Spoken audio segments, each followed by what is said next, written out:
Welcome back to the channel. My name is Matt, aka the True Prince of Pro, and today I'm here to talk about episode 11 of AAA TV on Fox in Mexico, aka week 3 of Rey De Reyes.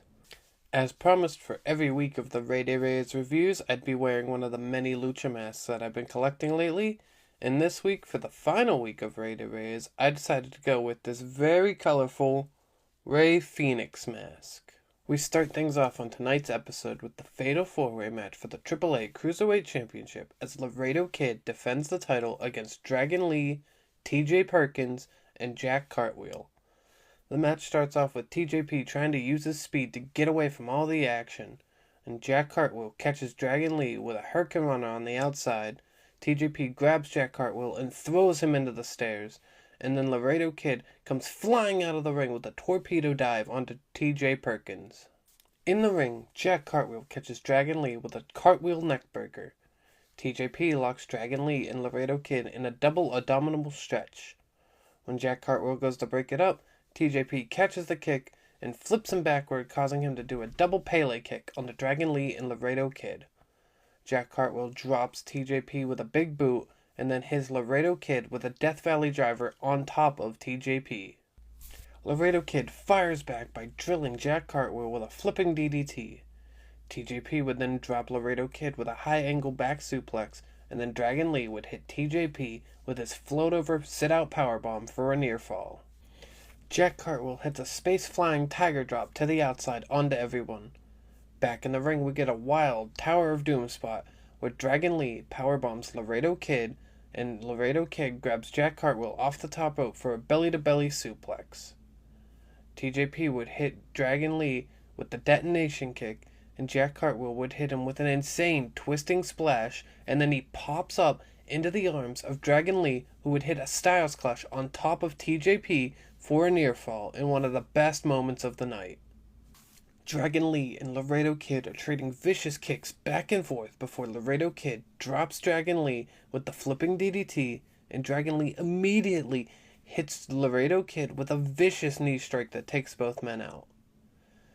Both Dragon Lee and Laredo Kid fight their way to the corner, and they're on the top rope when Jack Cartwheel comes out of nowhere with a springboard sunset flip powerbomb onto Laredo Kid, taking him off the top rope. Jack Cartwheel goes to hit Dragon Lee with the Quesadora bomb off the top rope, but Dragon Lee blocks it and drills Jack Cartwheel with a double stomp to the back of the head. Dragon Lee then hits Jack Cartwheel with the Operation Dragon, but the pinfall attempt is broken up by TJP, who hits the Mamba Splash off the top rope for a near fall that is broken up by Laredo Kid. Laredo Kid and Dragon Lee hit TJP with a double superkick that sends him out of the ring. Dragon Lee goes to hit Laredo Kid with the vicious back elbow strike, but Laredo Kid moves and Jack Cartwheel ends up eating the elbow. Dragon Lee then hits Laredo Kid with a snap German suplex and then hits a big flipping dive to the outside onto Jack Cartwheel that takes both men out. TJP goes to hit Laredo Kid with the AAA Cruiserweight Championship, but Laredo Kid moves and tries to roll up TJP. TJP blocks the roll-up attempt and grabs the ropes for a pinfall attempt that was so close, but only two. TJP then goes to hit Laredo Kid with the detonation kick, but Laredo Kid counters and drops TJP with the Poison Rana. Laredo Kid would then hit TJP with the same curb stomp that TJP hit him with a few weeks ago, and Laredo Kid would pick up the win and retain his AAA Cruiserweight Championship in one of the best matches that I have seen all year. After the match, Rey Phoenix would come down to the ring and make his intentions clear that he would like to be the next person that challenges Laredo Kid for that AAA Cruiserweight Championship. Now I just want to take a moment out of this review to put over the voice of AAA. It's play-by-play commentator Corey Graves by saying that I truly believe that that man was meant to be calling Lucha Libre. Corey Graves is a very knowledgeable man and in general is a great play-by-play commentator, but I think his ability to somehow keep up with all the insane lucha action like we saw in this 4-way Cruiserweight title match is very impressive to me. And I think the thing I love the most about Corey Graves' commentary is the fact that he is the biggest fan of all of the action in the ring. You could genuinely tell that he's having so much fun on like a Don West type level while also remaining professional and in control as the lead commentator on these AAA shows, and I think it is absolutely incredible, and I just wanted to take a moment to send some praise his way for all his great work. Back into the review, we get a backstage segment with Las Toxicas, where Flamer brags about being the longest reigning Reina de Reyes champions and talks about how she's defeated almost every luchadora in Mexico. She also talks about how she's planning a big championship celebration on April 11th. Next up, we have a matchup between bitter rivals as El Fiscal takes on Abismo Negro. El Fiscal blasts Abismo Negro with a clothesline on the outside of the ring to start this match off, and then he heads into the ring for a big outside dive onto Abismo Negro. The two trade shots back and forth in the ring, and then El Fiscal goes to climb the top rope, but Abismo Negro cuts him off, hangs him up into the corner, and hits him with an elevated dropkick. El Fiscal tries to fire back up, but Abismo Negro trips him up into the ropes and drills El Fiscal with a clothesline. Abismo Negro continues to wear down El Fiscal by choking him in the ropes and delivering some vicious chops to his opponent.